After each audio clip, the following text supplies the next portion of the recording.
नमस्कार। आज हम बात करेंगे भारत के एक सबसे पुराने और कह सकते हैं सबसे पवित्र त्योहारों में से एक, छठ पूजा की। इसके गहरे मतलब को समझने की कोशिश करेंगे। देखिए, ये सिर्फ एक त्योहार नहीं है। ये तो सूर्य, हमारी आस्था और कुदरत को शुक्रिया कहने का एक जीता जागता तरीका है। इस त्योहार की शुरुआत ही एक बहुत गहरी आस्था से होती है। एक ऐसी आस्था जहां सूरज सिर्फ आग का गोला नहीं बल्कि जिंदगी देने वाला देवता है। ये भक्ति सीधे सीधे प्रकृति की गोद से जन्मी है, जिसकी जड़ें सूरज की पहली किरण में हैं। तो चलिए इस त्योहार के दिल में उतर कर देखते हैं, आखिर इसका असल आइडिया क्या है। ये दरअसल सूरज के साथ एक बातचीत है, एक ऐसा संवाद जो किसी पूजा पाठ या रीति रिवाज से कहीं ज्यादा गहरा है। जरा सोचिए, एक ऐसा वक्त जब बड़े बड़े शानदार मंदिर नहीं हुआ करते थे। तब हमारे पूर्वज सीधे कुदरत के आगे झुकते थे, नदियों के सामने, हवा के सामने और सूरज के सामने। उन्हें ये पता था कि जिंदगी की हर एक सांस इसी कॉस्मिक एनर्जी से चल रही है। और छठ पूजा, आप कह सकते हैं, उसी पुरानी और बहुत गहरी समझ का एक जश्न है। इस त्योहार की जड़ें सिर्फ प्रकृति में ही नहीं बल्कि हमारे इतिहास और हमारी पौराणिक कथाओं में भी बहुत गहरी हैं। इसकी गूंज सदियों पुरानी है, जो हमारे महान महाकाव्यों में आज भी सुनाई देती है। आपको पता है, महाकाव्यों में भी छठ की कहानियां मिलती हैं।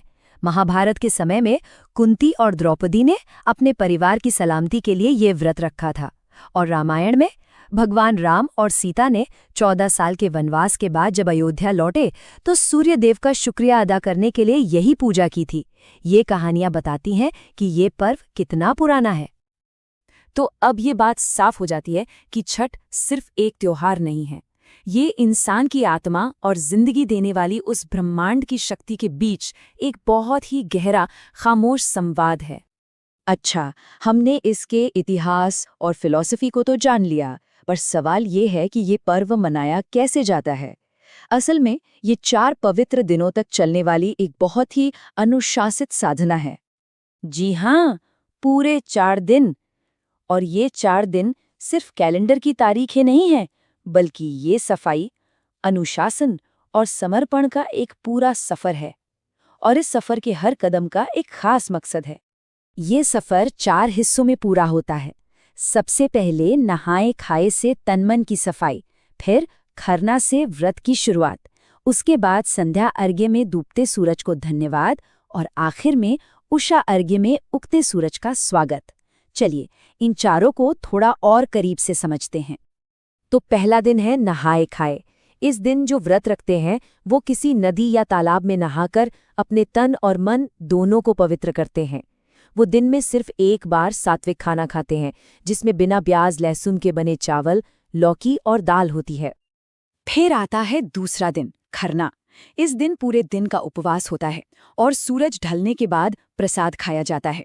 और इस प्रसाद की सबसे खूबसूरत बात जानते हैं क्या है? इसका बंटना। ये खीर और रोटी का प्रसाद परिवार और पड़ोसियों में बांटा जाता है, जो इस त्योहार के सामाजिक जुड़ाव को दिखाता है। और अब बात करते हैं इस पूजा के दिल की, अर्घ्य, मतलब सूर्य को भेंट देना। तो तीसरे दिन होता है संध्या अर्घ्य, जब डूबते सूरज को शुक्रिया कहा जाता है उस पूरी एनर्जी के लिए जो उसने दिन भर दी। और फिर चौथे दिन सुबह सुबह उषा अर्घ्य के साथ उगते सूरज का स्वागत किया जाता है। ये स्वागत है एक नई उम्मीद का, एक नई शुरुआत का और जिंदगी के उस साइकिल का जो कभी खत्म नहीं होता। हमने रिचुअल्स को तो समझ लिया, लेकिन छठ पूजा सिर्फ एक प्रक्रिया नहीं है, ये एक पूरी फिलॉसफी है। इसके अंदर पवित्रता, धैर्य और मजबूती जैसी बातें छिपी हैं। तो आइए इसके गहरे मतलब को भी समझते हैं। छठ पूजा की सबसे बड़ी खासियत क्या है पता है? इसकी सादगी। यहाँ कोई मूर्ति नहीं होती, कोई दिखावा नहीं होता और ना ही कोई शोर शराबा। यहाँ बस शुद्ध आस्था होती है, कड़ा अनुशासन होता है और भक्ति की एक शांत धुन होती है जो आपको प्रकृति से जोड़ देती है। और यहीं पर इस त्योहार का सबसे गहरा संदेश छिपा है कि सच्ची पूजा असल में शुक्रिया अदा करने में है।